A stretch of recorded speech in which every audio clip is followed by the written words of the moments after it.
नमस्कार। आज हम जिस बारे में बात करने वाले हैं वो सिर्फ एक कहानी नहीं है, बल्कि एक गहरा जख्म है। ये कहानी है एक आवाज की ताकत की। तो चलिए इस सफर को शुरू करते हैं। ये जो लाइन है ना, कुछ कहानियां बस कहानियां नहीं होती, वो जख्म होती हैं। ये शब्द सीधे दिल में उतर जाते हैं और ये हमें याद दिलाते हैं कि कुछ तजुर्बे, कुछ दर्द हमेशा के लिए हमारे साथ रह जाते हैं। तो ये कहानी है एक 25 साल की महिला की। समाज ने उसे एक नाम दे दिया, विधवा। पर ये सिर्फ उसके अकेलेपन की बात नहीं है। ये कहानी है उस छिपे हुए खतरे की जो अक्सर हमारे अपने ही घरों में बंद दरवाजों के पीछे पनपता है। हर कहानी की एक शुरुआत होती है, और इसकी शुरुआत हुई बिल्कुल एक सपने की तरह। जब वो सिर्फ 21 साल की थीं, उनकी शादी हुई रवि नाम के एक सीधे साधे ईमानदार इंसान से। जिंदगी बहुत खूबसूरत थी और भविष्य उम्मीदों से भरा हुआ लगता था। जरा इस टाइमलाइन को देखिए, कितनी तेजी से सब कुछ बदल गया। 21 साल की उम्र में एक खूबसूरत शादी, फिर सिर्फ 1.5 साल की एक खुशहाल प्यार भरी जिंदगी, और फिर महज 23 साल की उम्र में एक सड़क हादसे में रवि की मौत हो गई और सब कुछ खत्म हो गया। मैं विधवा हो गई। बस इन चंद लफ्जों में उनकी पूरी दुनिया सिमट कर रह गई थी। सोचिए, सिर्फ 23 साल की उम्र और सारे सपने, सारी खुशियां एक ही पल में बिखर गईं। उस हादसे के बाद घर में एक अजीब सी, एक बहुत भारी खामोशी बस गई। चूड़ियां टूट चुकी थीं, सिंदूर मिट चुका था, और जो सपने थे वो मानो उसी खामोशी की आग में जलकर राख हो गए। अब वो घर घर नहीं रहा था, एक मातम की जगह बन गया था। सास ने तो खुद को एक कमरे में बंद कर लिया था, और ससुर श्यामलाल बस चुप रहते थे। उन्हें लगा कि चलो ससुर जी पिता की तरह सहारा देंगे। पर कभी-कभी जहां हम सबसे ज्यादा भरोसा करते हैं ना, धोखा वहीं से मिलता है।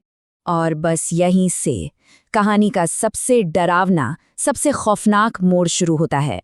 वो इंसान जिसे वो अपना रखवाला समझ रही थीं, अपना पिता मान रही थी, उसकी नज़रों में अब कुछ और ही था। एक दरिंदे की चमक।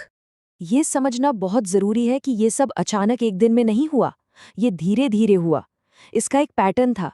पहले निगाहें बदली, फिर गलती से छूने के बहाने शुरू हुए, उसके बाद झूठी अजीब सी तारीफें, और फिर एक रात बंद दरवाजे के पीछे भरोसे का कत्ल हो गया। वो कहती हैं, मेरी चीखें उस रात किसी ने नहीं सुनी। इस लाइन के बारे में सोचिए।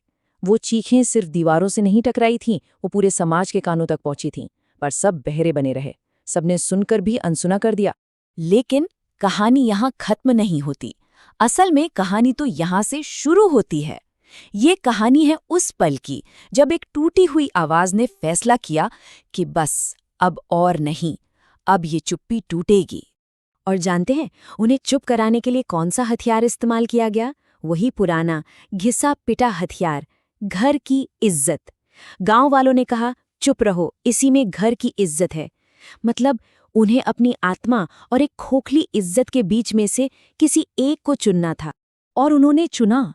उन्होंने उस घुटन को, उस डर को पीछे छोड़ दिया। गांव में जहां सिर्फ चुप्पी और डर था, शहर आकर उन्हें एक एनजीओ का सहारा मिला, जहां उन्हें डर नहीं, हिम्मत मिली, अकेलापन नहीं, सहारा मिला।